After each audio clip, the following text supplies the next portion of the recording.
तर या माझ्या शेतामध्ये जे काही ड्रॅगन फ्रूट आहेत, काही सफरचंद लावले होते, पण मध्येच काही सफरचंदची झाडं जळालीत. त्यामुळे त्या रिकाम्या जागेवरती हे नारळाच्या झाडांची मी आता लावणी करतो आहे. बघा,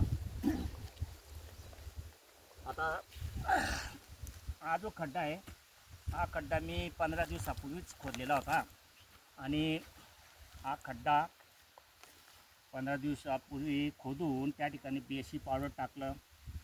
त्यानंतर या निंबाच्या कोड्या, काड्या, निंबोड्या असं खाली टाकलं आणि शेणखत आणि माती असं मिक्सिंग करून पुरलेलं होतं. मी आता ही माती बाहेर काढतो आहे.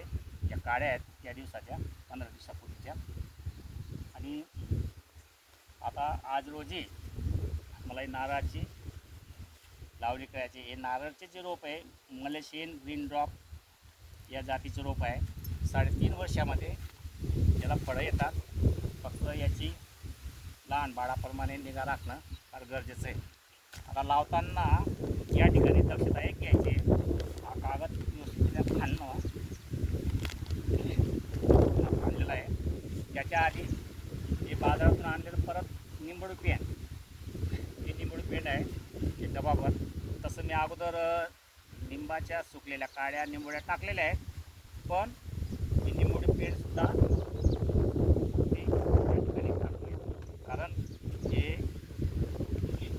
या ठिकाणी काही कीड लागू नये याच्यासाठी.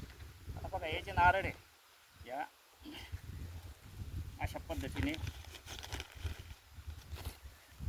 याला टाकायचं आहे आणि परत हे जे खत मिश्रित माती आहे ती परत त्याच्यात लावायची या पद्धतीने. आता बघा, याला परत याच्यावरून माती आणि याला पायाने असं दाबायचं आहे, कारण ती भक्कम होईल. वाऱ्याचं इकडे तिकडे साईडला पडणार नाही, या दृष्टिकोनातून त्याची लावणी करायची. तर अशा पद्धतीने नारळाची लावणी या सफरचंदाच्या झाडांमध्ये, ड्रॅगन फ्रूटच्या झाडांमध्ये रिकाम्या जागेवरती ही लावणी करायची. असे एकूण 105 झाडांची लावणी याच्यामध्ये करायची आहे.